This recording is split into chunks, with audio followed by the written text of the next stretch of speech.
11:59 on New Year's Eve. Adelaide, the ice-cold CEO known for never raising her voice, was pounding on Carter's apartment door hard enough to split the skin on her knuckles.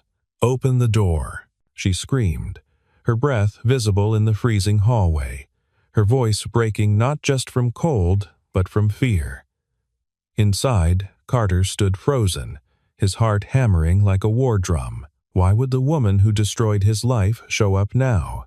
Outside, in the streets below, crowds were counting down. A contract would activate at exactly midnight, stripping the company from Adelaide's hands. She had 1 minute left to beg his forgiveness and to kiss him under the fireworks. Carter lived in an old apartment building on the edge of the city, the kind developers called pre-war charm, but residents knew as crumbling plaster and flickering hallway lights. The corridor outside his door was narrow, painted a yellowish beige that had aged into something closer to nicotine stain. Water damage bloomed across the ceiling in brown flowers that the landlord kept promising to fix. At this hour, the building was mostly quiet, except for the distant thump of music from someone else's New Year's party 3 floors down, and the mechanical wheeze of an ancient radiator that clanked and hissed like it was fighting for its life. He worked as a freelance engineer now, taking small repair jobs and consulting gigs that barely covered rent, industrial control systems that needed debugging, small manufacturing plants with software glitches, the occasional residential security system installation, work that paid but never quite added up to dignity. Tonight he had planned to treat the holiday like any other night microwaved dinner, maybe some work on a client's malfunctioning HVAC controller. Definitely no celebration. The thought of ringing in a new year with champagne and forced optimism made his stomach turn. He had nothing to celebrate and no one to celebrate with. The apartment itself was spare to the point of ascetic. Furniture from thrift stores, a laptop that was 3 generations old but still functional, walls bare except for a calendar he never bothered to change. He had stopped caring about aesthetics when he stopped believing his life would improve enough to warrant decoration. But he wasn't quite as alone as he pretended. On his desk sat a sealed envelope, thick with documents he had never opened in 2 years, though he knew every word inside by heart because he had compiled them himself. Next to it lay an old USB drive in a cracked plastic case, the label written in his own handwriting. Evidence, do not lose. The wall clock ticked louder than it should, each second like a gavel strike in a courtroom that existed only in his mind. Carter had been keeping his own kind of time, counting down not to midnight, but to some imagined moment when justice might finally arrive, when the truth would matter enough for someone to care. He was decent at his core, the kind of man who couldn't ignore someone in genuine distress even if they had hurt him. That decency felt like a curse tonight as he listened to Adelaide's increasingly desperate pounding, each impact surely leaving blood on his door. Adelaide appeared nothing like the composed CEO the business magazines photographed in power suits and calculated smiles. Her hair was wild, dark strands plastered to her forehead with a mix of cold rain and panicked sweat. The expensive wool coat she wore, probably cost $3,000 off some designer rack, was soaked through, clinging to her shoulders and dripping onto the worn hallway carpet. Her makeup had run in streaks down her cheeks, mascara creating dark trails that made her look like she had aged 10 years in one night. Most striking were her eyes red-rimmed as though she had been crying for hours, or perhaps had simply not slept in days, living on coffee and desperation. Her hands were bleeding. Not a little scrape from catching a nail on something sharp, but real damage, knuckles split and raw from hammering against solid wood like she was trying to break through to salvation on the other side. Blood ran down her wrists and disappeared into the sleeves of her expensive coat. Every impact must have sent pain shooting up her arms, but she kept hitting the door anyway. Why was she screaming instead of knocking politely? Because she had less than 60 seconds before midnight triggered a legal clause that would end her. Because someone was following her through these hallways, footsteps echoing in the stairwell below, because the woman who had spent 2 years giving orders to boardrooms had finally run out of people who would listen. The contradiction lived in every syllable she shouted. "Open the door," was simultaneously a CEO's command and a drowning woman's plea. She was used to having doors opened for her, held wide by assistants and subordinates. Tonight, she was begging for an inch of space, a crack of light, any sign that forgiveness was possible. Clinton stood behind the coup, a board member with ice water in his veins and a lawyer's gift for finding loopholes in contracts. He had been planning this for months, maybe years. Vivian served as chief financial officer, her voice always soft and sweet as honey, while her spreadsheets concealed rot. Finn worked as an economic investigator, the kind who untangled white-collar crimes and corporate fraud, and he owed Carter a favor from years back. Henry was the old company advisor who had watched Adelaide and Carter fall in love while building something from nothing, and who now sat silent under threats to his pension and reputation. Why did Carter say Adelaide destroyed his life? What had she done to make him vanish from hers completely? The answer lay in the envelope on his desk and in the scars that ran deeper than skin. They had started with nothing but ambition and complementary skills. Adelaide wasn't a CEO back then, but an ambitious graduate with fire in her eyes and a business plan she couldn't execute alone. She understood markets and people, could read a room and know exactly what story investors wanted to hear. Carter was the technical genius who could turn her vision into reality, who could code for 16 hours straight and emerge with systems that actually worked. Together, they built the company from absolute zero all-night coding sessions in a rented office that smelled like instant noodles and desperation. Adelaide pitching to investors, while Carter kept the servers from melting down and the whole fragile operation from collapsing. The romantic moments came in the spaces between exhaustion. Adelaide would fall asleep on paperwork, still wearing yesterday's clothes, and wake to find Carter's jacket draped over her shoulders and the office heater turned up because he noticed her shivering. Carter once wrote Happy New Year on a scrap of code paper because they were too broke and too busy to go outside and see actual fireworks, and Adelaide had kept that piece of paper in her desk drawer for months, like it was a treasure. They were partners in every sense, building not just a company, but a future together, believing that success and love could grow side by side, without one destroying the other. But success brought new players to the table, and with them came new rules. When the company's value started climbing into territory that attracted serious investment, the board of directors wanted control. They wanted professional management, meaning people they could manipulate. Clinton saw Carter as a liability, a man who knew too many technical secrets, who had access to the core systems and intellectual property, who didn't belong to any political faction or owe favors to the right people. Carter was the wrong kind of brilliant, the kind that threatened people who preferred power to talent, who valued loyalty over competence. Vivian whispered poison in Adelaide's ear during late-night strategy sessions. She talked about the future, about investor confidence, about the image of a decisive CEO who didn't let personal attachments cloud judgment. She made Adelaide believe that ruthlessness was the same thing as strength. The moment of betrayal came down to a choice Adelaide thought she had to make. The board presented an ultimatum: remove Carter, or watch the company collapse immediately. They would pull funding, cancel contracts, unleash a coordinated attack that would destroy everything she had built. The weapons they gave her were surgical and cruel. Carter was framed as the source of a data breach, a security incident that threatened client trust. The evidence was manufactured by Clinton and Vivian, but looked damning enough. Adelaide stood before cameras and journalists and said nothing to defend him. She didn't accuse him directly, but her silence was louder than any accusation. The media filled in the blanks.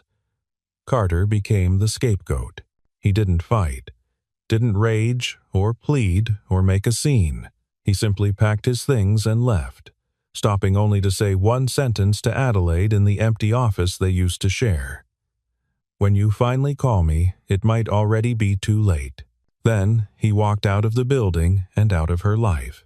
2 years passed. Adelaide built her empire higher while the foundation rotted. And tonight, at 11:59, his prediction was coming true. The New Year's Eve party glittered with the kind of wealth that made normal people uncomfortable. Crystal chandeliers threw light across marble floors, while waiters in crisp uniforms carried champagne that cost more per glass than Carter's monthly rent. Adelaide moved through the crowd, feeling like she was drowning in air, surrounded by congratulations that sounded like threats. The men in tailored suits smiled at her with calculating eyes. They were already measuring her for a coffin, professionally polite while planning her funeral. Clinton approached with 2 glasses of champagne, his toast so sweet it could rot teeth. He mentioned, casually, as if discussing the weather, that certain contractual provisions would activate automatically at the stroke of midnight. The midnight clause was surprisingly simple for something so destructive. A provision buried deep in the company's revised bylaws stated that if certain conditions were met at exactly 1200 hours on January 1st, control of the company would transfer to a designated trustee, Clinton, naturally, operating through a shell fund and proxy votes. The condition that locked everything was technical. Either someone needed the original source code that only Carter possessed, or they needed a signature confirming authorization from the co-founder who had been improperly removed. Because Carter's dismissal had violated procedure, his technical ownership rights had never been legally dissolved. He was the key that would either save Adelaide or condemn her. Adelaide realized the trap too late. The only person who could stop this midnight coup was the person she had betrayed, the person who had every reason to let her burn. She didn't have time for elaborate plans or careful approaches. Carter wouldn't answer her calls, she knew, because she had tried 3 times over the past 2 years, and he had blocked her number after the first attempt. She couldn't send an intermediary because trust was the currency she needed, and trust couldn't be delegated. Her only option was to go there herself, to abandon the glittering party and run through cold streets in expensive heels that weren't meant for running, to find his address through old employment records, to climb the stairs of his shabby building because the elevator was broken, to arrive at his door at 11:59 and pound until her hands bled. Behind her in the hallway, she could hear footsteps. Someone from the party had followed her, maybe to ensure she didn't find a way out of the trap. Inside the apartment, Carter heard the pounding and felt his old instincts war with his hard-earned defenses. He had spent 2 years building walls around the part of himself that used to trust her. He had been pulled into Adelaide's chaos before, swept up in her ambition and her crises, and it had ended with his name dragged through mud. Why was this happening at exactly 11:59? What did she want from him besides convenience? Could he really believe that any part of this was about him rather than about what he could do for her? He looked at the clock. 11:59 and 20 seconds. His hand moved toward the door lock, then stopped. Adelaide's voice was breaking apart outside. She tried to keep the CEO's authority in her tone, but it shattered like glass. "Carter, open the door. Please." The word please sounded like it was being torn out of her throat. She had spent 2 years as someone who never begged. Tonight, she was learning how. She realized with sudden clarity that she couldn't order him to help her anymore. That part of their relationship was dead, killed by her own hand. The power dynamic that used to define them had inverted completely.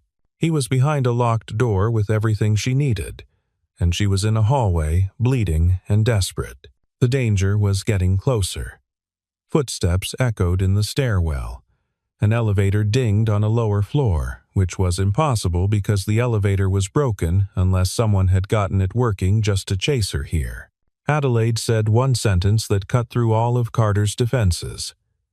"If you don't open this door, at midnight I lose everything." But I didn't come here just because of the company. Her voice dropped to something raw and true. I came because I was wrong. Carter's hand trembled on the deadbolt. The phone in his pocket showed 11:59 and 45 seconds. 46. 47. The lock clicked. The door opened a crack, not wide enough to be welcoming, just enough to show Carter's face in the gap. He looked older than Adelaide remembered, with lines around his eyes that hadn't been there before. His expression was granite. "What do you want from me?" His voice was flat, deliberately empty of emotion. Adelaide was shaking, but she met his eyes directly. "I came to ask you to save me, and to tell you the truth."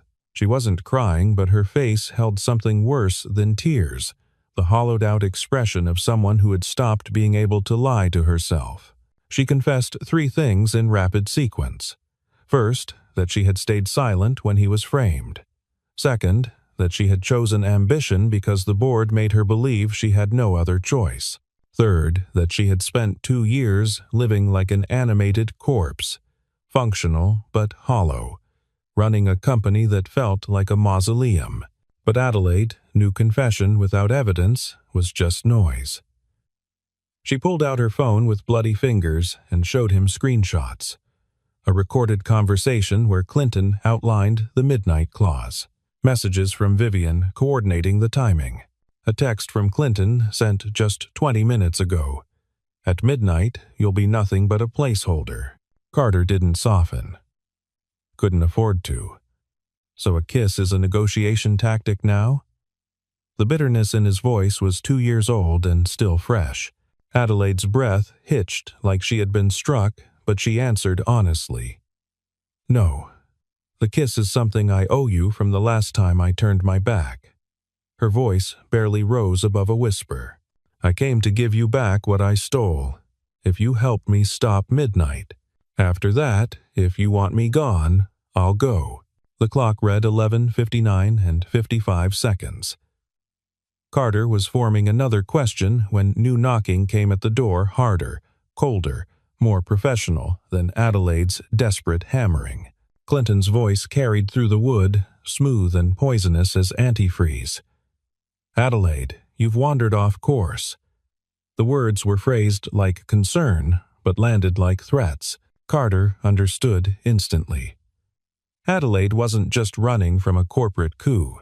She was running from someone real, someone who would take what they wanted by force if necessary. He made a decision.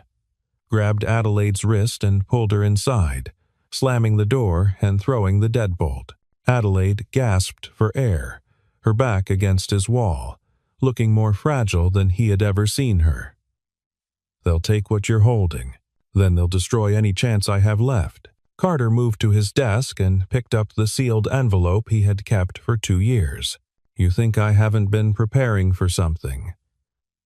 He tore it open, and documents spilled across the table, printed emails, system logs, metadata, proving the data breach was staged. Outside, the first fireworks began. Distant booms that signaled midnight was seconds away. Carter's phone buzzed with a notification. Adelaide's phone did the same, louder and more insistent. She looked at the screen and went pale. System access revoked. A message from Vivian followed. "Sorry, Adelaide. It's business," Adelaide whispered. "It's too late." Her voice was hollow. Carter met her eyes. Too late for them. Not for the truth. The clock struck midnight exactly. Fireworks exploded across the city sky, visible through Carter's window in bursts of gold and silver. In that moment, everything Adelaide had built was legally stripped away, transferred to Clinton's control through a contract clause she had signed without reading thoroughly enough. The company she had sacrificed Carter to save was gone. But Carter had made his choice the moment he opened the door. Not because he forgave her, not yet, but because he believed in something larger than revenge. He believed in the truth. Carter had spent 2 years documenting everything. When he left the company, He had taken copies of every system log, every internal email, every piece of evidence that proved the data breach was manufactured. He kept backup files of the original source code, with timestamps showing who accessed what and when. He had receipts of meetings he wasn't invited to, and recordings of conversations where his name was used as a weapon.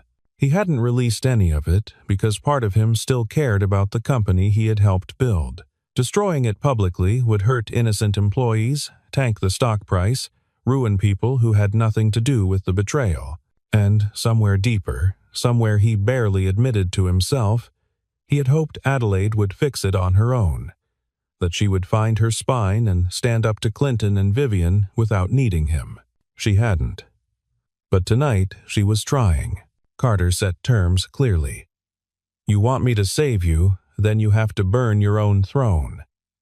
He spread the documents on the table between them like a hand of cards. You go public with what you did. You admit you stayed silent when I was framed. You're willing to lose the CEO position if that's what it takes for me to be cleared.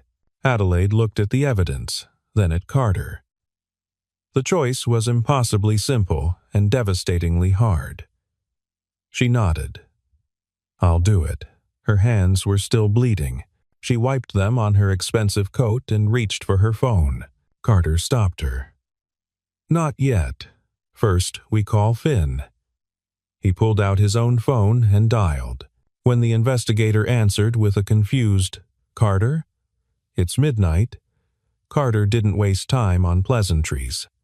I have evidence of corporate fraud and an illegal hostile takeover.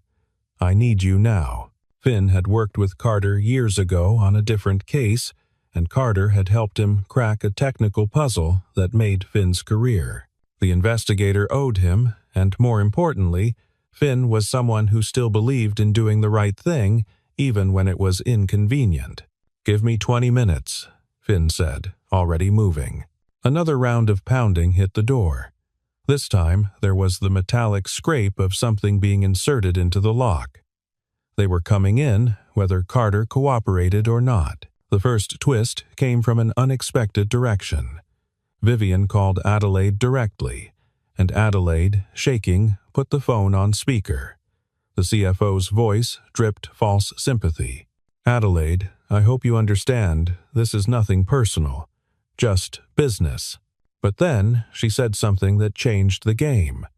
Clinton will make an excellent CEO, much more decisive than someone who lets emotions cloud judgment. Carter listened closely and caught what Adelaide almost missed. Vivian wasn't just betraying Adelaide. Vivian had orchestrated the entire midnight clause, specifically to force Adelaide into a position where she would have to expose Carter's location and the technical keys he still possessed. Vivian wanted both of them neutralized, Adelaide stripped of power, Carter's evidence confiscated before it could be used. Vivian continued, her voice saccharine and cruel. You're probably with him right now, aren't you? Begging for his help. That's perfect. Makes it easier to finish both of you at once. Adelaide's face showed pure shock, but Carter felt something else, vindication mixed with anger.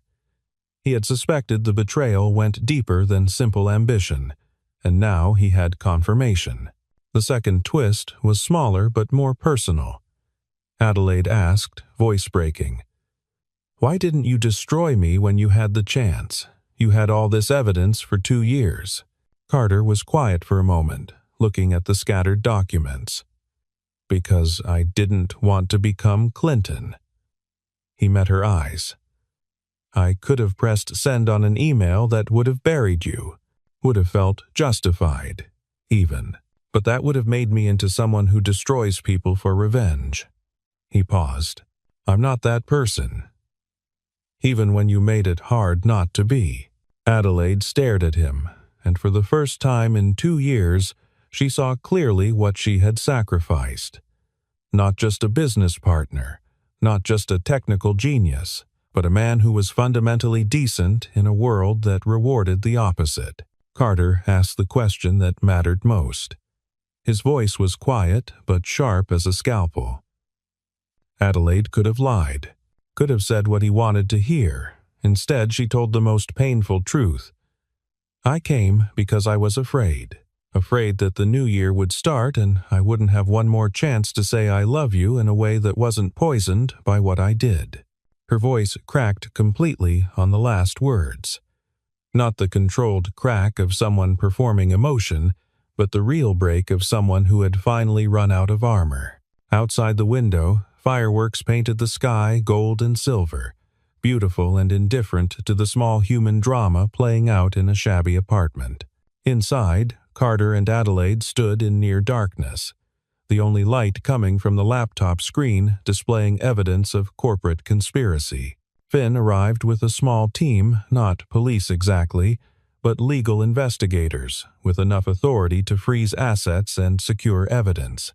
They wore professional clothes that screamed lawyer, without the expensive tailoring that screamed corporate lawyer. They worked fast, photographing documents with high-resolution cameras, copying files onto encrypted drives, recording statements with careful attention to chain of custody. The pounding at the door had stopped. Whoever was trying to break in had apparently decided that witnesses and legal authorities made forced entry too risky, or perhaps they were regrouping for another approach.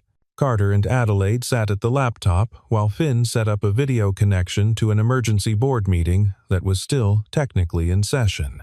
The technology was strange, connecting this shabby apartment with its peeling paint and second-hand furniture to a boardroom that probably had original art on the walls and chairs that cost more than Carter's monthly rent.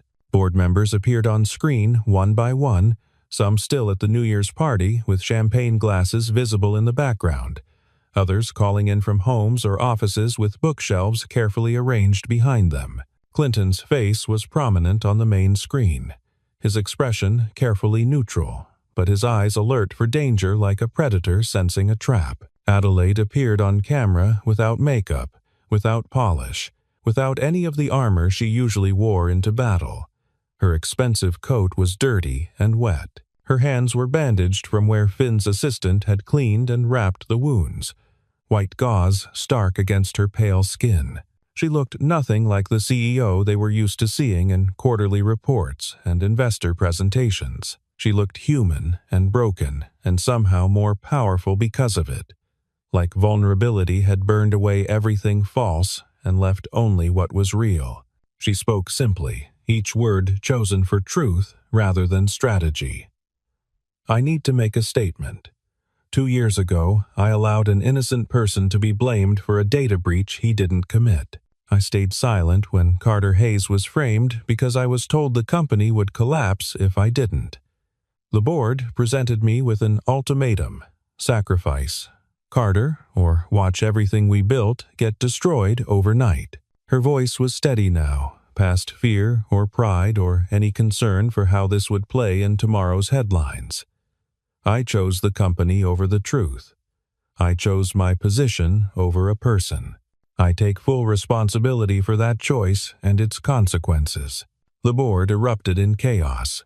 Legal counsel started making objections about liability and improper statements. Several members tried to speak at once, voices overlapping into incomprehensible noise.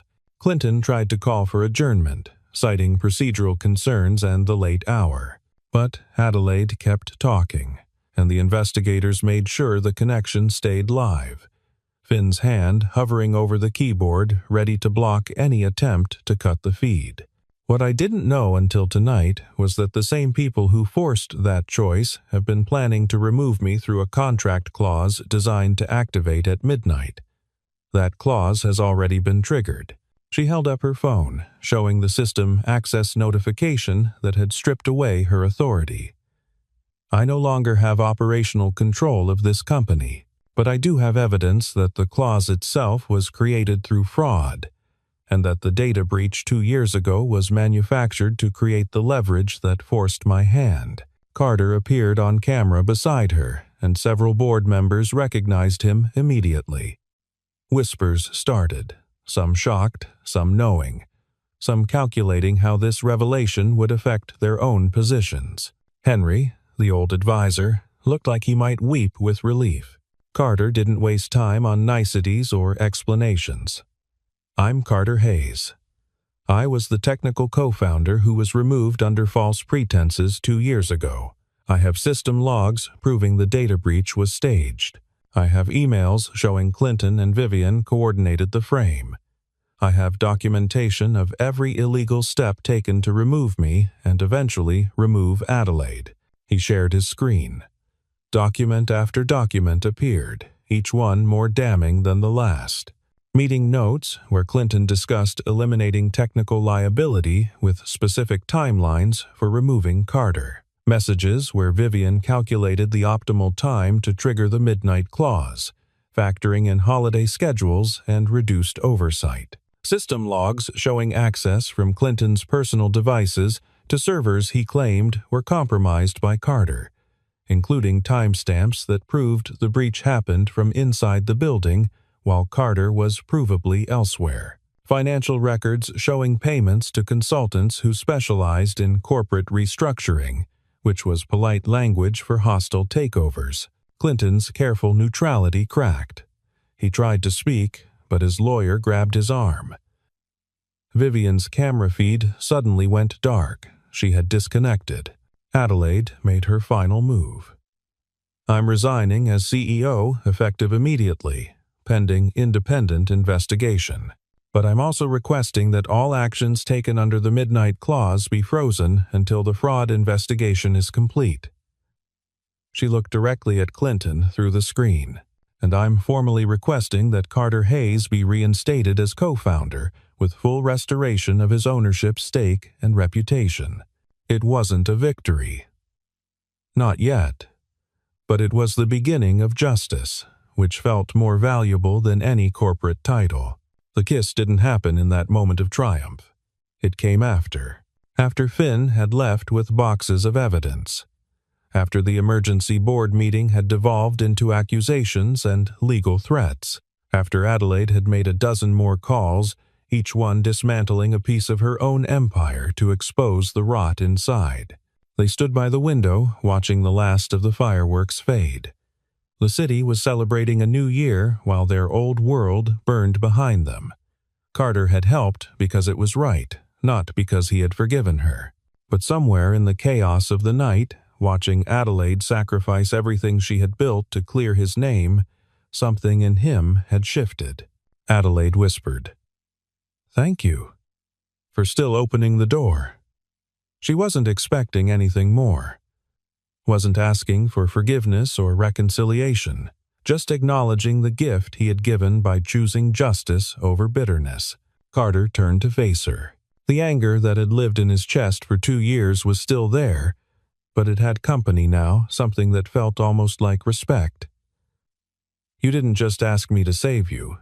You saved yourself by telling the truth." Their kiss was not a negotiation or a transaction or a fairy tale ending. It was an acknowledgement that some mistakes can be repaired if you're willing to pay the cost. It was a beginning, not a conclusion.